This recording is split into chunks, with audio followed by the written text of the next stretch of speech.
Hello friends, मैं आपका mentor ए सिंह और आज हम SCRT की जो क्लास 7 की बुक है हिस्ट्री की लेसन नंबर 1 देखेंगे।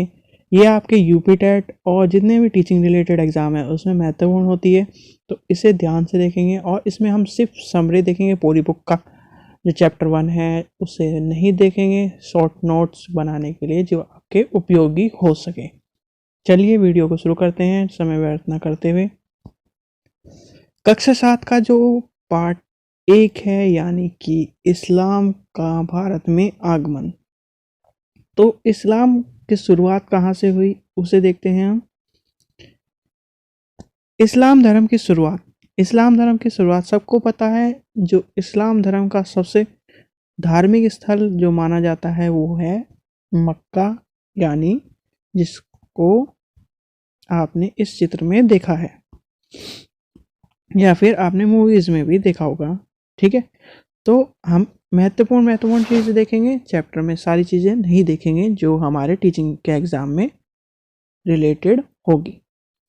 मक्का शहर, आपने जो एक चीज़ देखी होगी, हज़रत मोहम्मद जी का जन्म का बारे में जो पूछी जाती है वो है उनका जो जन्म स्थान है वो क्या है। मक्का नामक शहर में उनका जन्म कब हुआ? 570 ईस्वी में उनका जन्म हुआ। मोहम्मद साहब का जो जन्म हुआ वो कब हुआ? 570 ईस्वी में। आगे देखते हैं, यहाँ के जो लोग थे वो और इनके जो पिता थे वो एक छोटे छोटे कबीलों में रहते थे। यहाँ के जो लोग थे वो बहुत सारे देवी देवताओं को पूजा करते थे। हजरत मोहम्मद जी ने क्या कहा, वो कबीले में रहते थे और उन्होंने कहा कि जो ईश्वर है वो एक है और वो कौन है? अल्लाह है। क्या कहा? अल्लाह है और उसकी पूजा करनी चाहिए। और उन्होंने क्या संदेश दिया? कबीले के लोगों के बीच में क्या संदेश है? सदाचार और भाईचारे का को बढ़ाने का संदेश दिया। आगे देखते हैं, आगे जो इम्पोर्टेंट चीज़ है, मोहम्मद साहब को जब वहाँ आपने देखा होगा जो इस चीज़ के बारे में क्या है, प्रारंभ में मक्का के शहरों में कई लोगों ने मोहम्मद साहब का विरोध किया। ठीक है, और विरोध करने के बाद मोहम्मद साहब ने मक्का छोड़कर 622 यानी 622 ईसा पूर्व ईस्वी में दूसरे शहर मदीना जाना पड़ा। कब जाना पड़ा ये इंपॉर्टेंट है। मक्का छोड़कर मदीना कब गए? वो 622 ईसा पूर्व में। और इसी को क्या कहते हैं? इसी को हिजरी या फिर वो है एक मुस्लिम कैलेंडर जो होता है हिजरी। देखिए ये मुस्लिम कैलेंडर हिजरी संवत का प्रारंभ हुआ। कब हुआ? जिस समय मोहम्मद साहब मक्का छोड़कर मदीना गए, और वो कब सन था? 622 ईस्वी।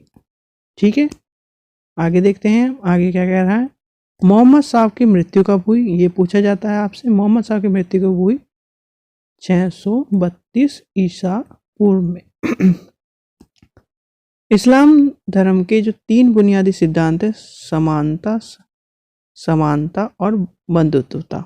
समता, समानता और बंधुत्व, इस चीज़ को ध्यान में रखें आप। अगर पूछा जाए तो वैसे पूछा नहीं जाता, मोस्टली रेयर केस में अगर पूछा जाए तो 3 बुनियादी सिद्धांत का समता, समानता और बंधुत्वता। जो मोहम्मद साहब है उन्हें क्या कहा जाता था? उन्हें कहा जाता था कि वो अल्लाह के संदेशक या अल्लाह के पैगंबर हैं। जो पैगंबर के बारे में अगर पूछा जाए तो क्या पूछा जाएगा?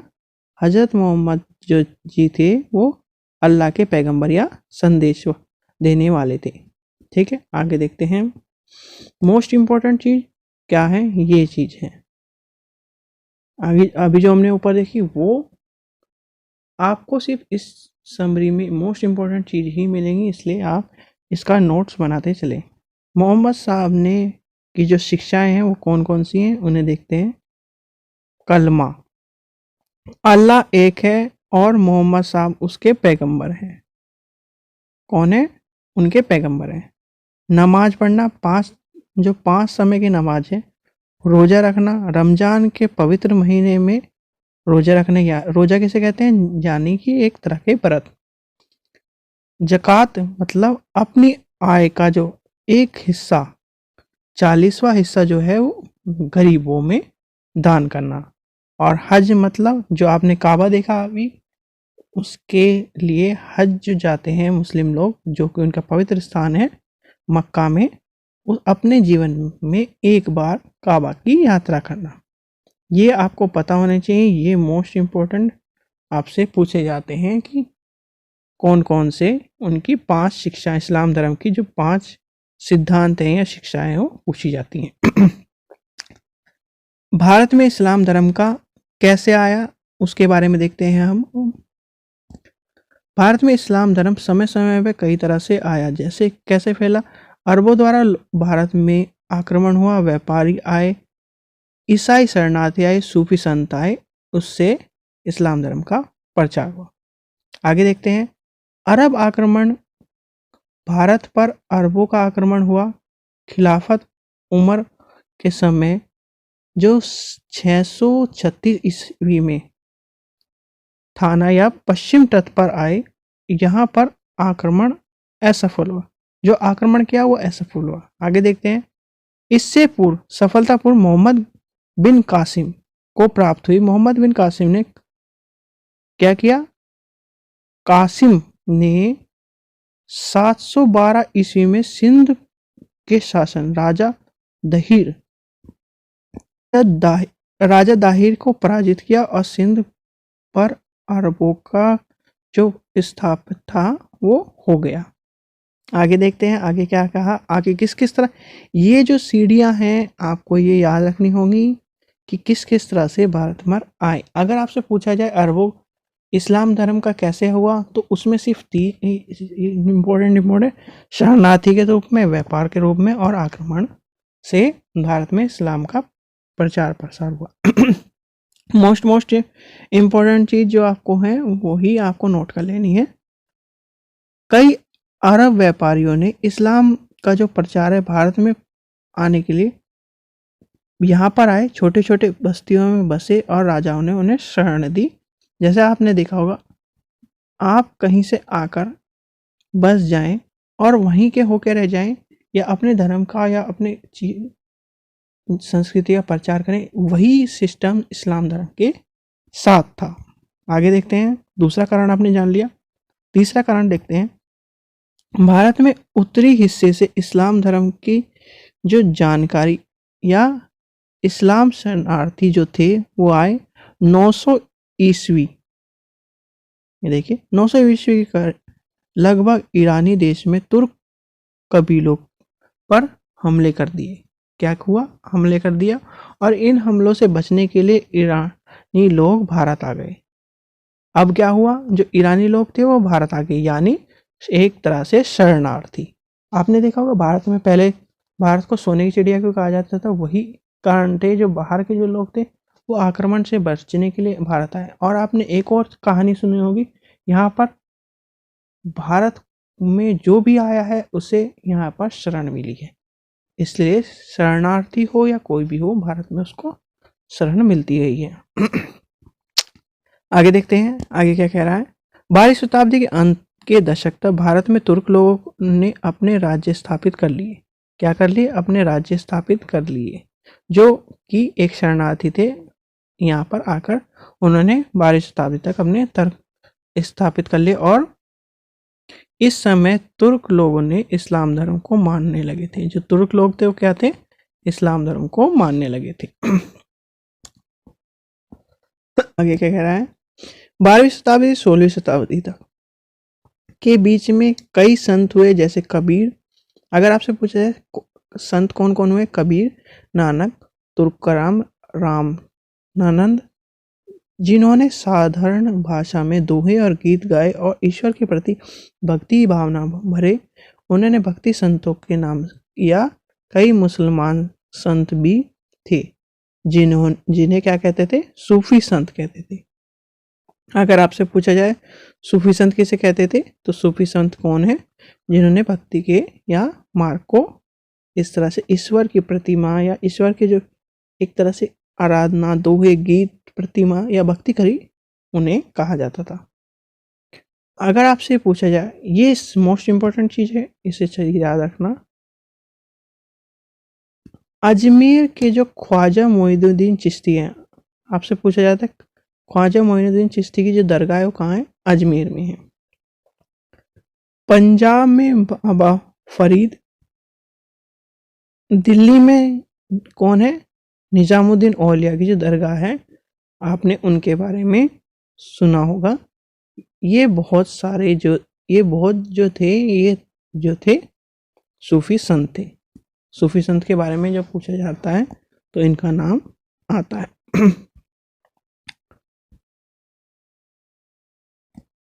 मिले जुले फायदे, मिले जुले फायदे के रूप में अब हम देखते हैं क्या है ये जो इम्पोर्टेंट चीज़ है। इस चीज़ को आपको या तो स्क्रीनशॉट ले लें या आप इसका नोट्स बना लें। भारत के जो लोग हैं, भारतीयों ने अरबों से क्या सीखा? अगर आपसे पूछा जाए भारतीयों ने अरबों से क्या सीखा, तो उसमें है कागज बनाना सीखा, चरखे से सूत काटना सीखा, मिले हुए कपड़ों सलवार कमीज को सीखा, खाने में क्या सीखा? कचौड़ी और समोसे। जिस समोसे और कचौड़ी को आप बड़े चाव से खाते हैं वो कहाँ से आए हैं? अरबों से आया है या फिर अरब देश से आया है। अरब लोगों ने क्या सीखा? हिंदी संख्या में अरब संख्या को बनाना सीखा, संख्याओं को गणना करना सीखा, ज्योतिष सीखी, गणित सीखा, शतरंज का खेल सीखा, भारतीय संस्कृति सीखे और आयुर्वेद का ज्ञान यानी चिकित्सा सीखी। ये इंपॉर्टेंट चीज है, आप इस चीज को नोट कर लीजिए, ये आपसे पूछा जाता है। ये तुर्क आक्रमण का समय ये इंपॉर्टेंट नहीं है, तो इस चीज को हम देखेंगे नहीं। आगे देखते हैं हम। तुर्क आक्रमण में छोटे छोटे वही सब चीजें, छोटे छोटे भारत में छोटे छोटे राजा थे जो एक साथ मिलजुल कर नहीं रहते थे। जो बड़े राजा थे वो छोटे राजाओं पे कब्जा करना चाहते थे। वही जो नीति थी भेदभाव की और एक तरह से अपने आप को बढ़ाना की, वो उसी कारण से हमारे देश पर आक्रमण होते गए हैं और विदेशियों ने भारत को लूटा है। मोहम्मद गजनी के बारे में देखेंगे। मोहम्मद गजनवी जो गजनी मध्य एशिया के स्थान अफगानिस्तान का एक छोटे राज्य था, यानी मोहम्मद गजनवी या गजनी एक मध्य एशिया के अफगानिस्तान के छोटे से राज्य का स्वामी था। आपसे पूछा जाता है वो कहाँ का था, तो गजनी, अगर ये पूछा जाए, अगर उसमें ऑप्शन ना हो गजनी, तो अफगानिस्तान का में है गजनी। आगे देखते हैं मोहम्मद गजनवी के बारे में। गजनवी ने, आपको ये सुना होगा, भारत में गुजरात में सोमनाथ मंदिर था और गजनवी ने उस पर 17 बार आक्रमण किया। 17 बार आक्रमण कब किया? 1000 से लेकर 1500 ईस्वी तक उसने 17 बार आक्रमण की। जो विभिन्न राजाओं, जो उस समय राजा थे, राजपूत राजा, उन पर आक्रमण किया और फाइनली उसने 1025 में सोमनाथ मंदिर का आक्रमण से सबसे प्रसिद्ध आक्रमण जो माना जाता है, आखिरी आक्रमण जो कि उसका आक्रमण था। ये पूछा जाता है कि सोमनाथ मंदिर पर कितनी बार आक्रमण हुआ? वो हुआ 17 बार। और आखिरी आक्रमण कब हुआ? 1025 में। ठीक है। सोमनाथ मंदिर के बारे में देखते हैं। सोमनाथ मंदिर गुजरात के सौराष्ट्र क्षेत्र में है, ये पूछा जाता है। और ये 12 ज्योतिर्लिंग है उनमें से एक है। इस मंदिर पर कई आक्रमणकारी और बहुत सारे नुकसान पहुंचे हैं। इसके कारण ये जो गजनी ने इसको नुकसान पहुंचाया। आगे देखते हैं आगे क्या है इंपॉर्टेंट। अल ब्रूनी के ऊपर भी आपको क्वेश्चन आपको देखने मिलता है, तो अल ब्रूनी के बारे में हम देखेंगे। अल ब्रूनी मध्य एशिया का प्रसिद्ध विद्वान था। अगर पूछा जाए तो अल ब्रूनी कौन था? मध्य एशिया का प्रसिद्ध विद्वान था। उसका नाम पूछा जाता है। अल ब्रूनी का पूरा नाम क्या है? पूरा नाम क्या है? इब्राहिम मोहम्मद बिन अहमद था। उसका जन्म, इसका समय पूछा जाए तो आपको ये इंपॉर्टेंट नहीं है, सिर्फ नाम और वो किस लिए प्रसिद्ध था इसलिए पूछा जाता है। वैसे आप जन्म का भी देखिए, जन्म कब हुआ उसका? 973। कहाँ पे हुआ? मध्य एशिया के खीवा में। अलाउद मोहम्मद गजनी का जो समकालीन था वो कौन था? पूछा जाए तो वो समकालीन किससे था? मोहम्मद गजनवी के समकालीन था। कौन था? अल-बरूनी। वह भारत आया था उस समय। उनकी संस्कृति जो संस्कृत भाषा, भारतीय दर्शन, ज्योतिष ने अध्ययन किया था। ये पूछा नहीं जाता, वैसे आप इसे एडिशनल इंफॉर्मेशन के लिए देख लें। अल-बरूनी की पुस्तकें पूछी जाती है। तारीख ए हिंद जो पुस्तक थी, जो 11वीं शताब्दी में भारत के सामाजिक और सांस्कृतिक जीवन के जो सामाजिक उसके रीति रिवाज हैं, तौर तरीके हैं, उसके बारे में विस्तृत जानकारी देती है। तो तारीख ए हिंद आपसे पूछा जाता है, अल-बरूनी की जो पुस्तक का नाम क्या है? तारीख ए हिंद। आगे देखते हैं, आगे क्या इंपॉर्टेंट चीज है? मोहम्मद गौरी। मोहम्मद गजनी और मोहम्मद गौरी में डिफरेंस सीधा सीधा एक ही चीज है। एक ने सोमनाथ मंदिर पर आक्रमण किया और एक ने पृथ्वीराज के साथ युद्ध किया। मोहम्मद गौरी अफगानिस्तान के गौरी नामक स्थान से था। ठीक है, कहां से था वो? दोनों ही अफगानिस्तान से थे और ये कहां से था? गौरी से, गौरी नामक स्थान से था।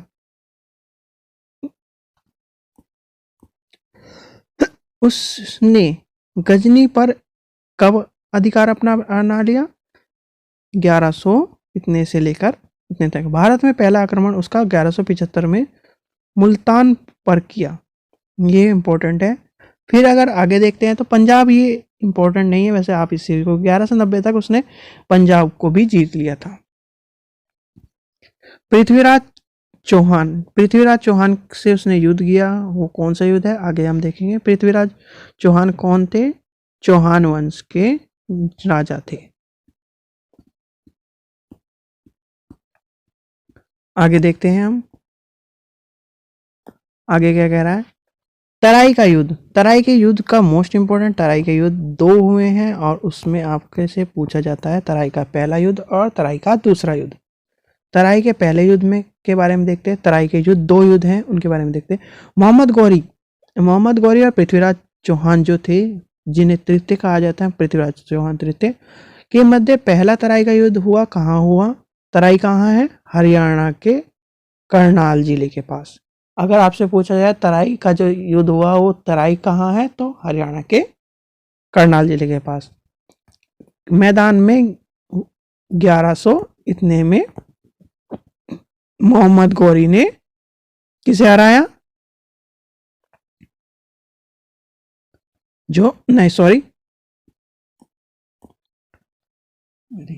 युद्ध हुआ उसमें कौन हारा? मोहम्मद गौरी हारा। पहले युद्ध में कौन हारा? पृथ्वीराज चौहान ने मोहम्मद गौरी को हरा दिया। उसके 1 साल बाद आगे देखते हैं, उसके जो 1 साल बाद फिर युद्ध हुआ। मोहम्मद गौरी 1 साल तक शांत बैठा। उसने जो अपनी शक्तियों को बढ़ाया और उसके 1 साल बाद 92 में फिर उसने पृथ्वीराज चौहान पर आक्रमण किया। दोनों के बीच बहुत भयानक युद्ध हुआ और युद्ध में पृथ्वीराज चौहान को बंदी बना लिया, यानी पृथ्वीराज चौहान हार गए। पृथ्वीराज चौहान की पराजय के बाद मोहम्मद गौरी ने 94 में कन्नौज के शासन जयचंद को भी परास्त कर दिया, यानी हरा दिया। मोहम्मद गौरी की मृत्यु कब हुई? अगर आपसे पूछा जाए, मोहम्मद गौरी की मृत्यु हुई 1206 में। 1206 में लगभग उसने उत्तर पर का जो भारत का जो अधिकतम राज्य अपने कब्जा लिया था। तो आपसे क्या पूछा जाता है? एक तो ये पूछा जाता है तराई का पहला युद्ध कब हुआ? 91 में। तराई का दूसरा युद्ध कब हुआ? 92 में।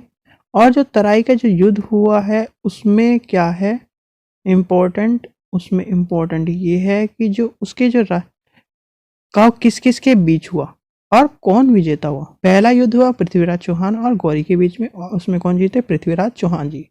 दूसरा युद्ध हुआ पृथ्वीराज चौहान और गौरी के बीच में, इसमें कौन जीता? गौरी जीता। पृथ्वीराज को बंदी बना लिया था। पृथ्वीराज जो चौहान जी थे उन्हें बंदी बना लिया था। फिर उसने कन्नौज के जो राजा थे उसमें जो 94 में कन्नौज के राजा को, जयचंद को भी परास्त कर दिया। आगे है उनकी गौरी की मृत्यु कब हुई? 1206 में, जब तक उसने उत्तर भारत को पूरा कब्जा लिया था। आगे देखते हैं।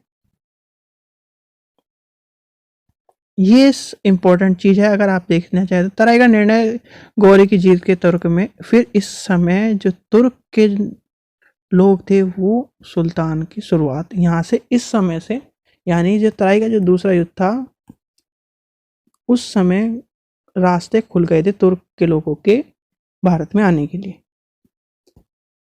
आगे देखते हैं। तुर्क की जीतों का कारण, यानी पृथ्वीराज चौहान जी क्यों हारे। अगर उन्होंने पहले युद्ध में इतना अच्छा प्रदर्शन किया तो वो दूसरे युद्ध में भी कर सकते थे, और दूसरे युद्ध में क्यों हारे उसका कारण हम देखेंगे। राजपूत राजाओं की जो एकता का कारण था वो। दूसरा, पुराने युद्ध के जो शस्त्र हैं उनका कारण था। अच्छी नस्ल के घोड़े नहीं थे, जो सैनिक थे वो भी उनमें कुश्ती और मतलब एक तरह से तालमेल अच्छा नहीं था। और भारतीय समाज में जो ऊंच नीच की, जो छुआछूत की जो भावना है उसका होना, ये कहीं ना कहीं एक हार का कारण बना। ठीक है, ये इम्पोर्टेंट जो चीज है इसे हमने आज इसमें देखा, और पहले लेसन में यही इम्पोर्टेंट चीज थी। इम्पोर्टेंट चीज जो समरी में हम देख रहे हैं वही इम्पोर्टेंट चीज देख रहे हैं। तो आप इसका शॉर्ट नोट बना लें, या फिर आप इस वीडियो को ध्यान से देखकर अपने पेपर की तैयारी करें। आशा करता हूँ आपको वीडियो पसंद आएगी। वीडियो पसंद है तो लाइक करें, शेयर करें और चैनल को सब्सक्राइब करें। Thank you.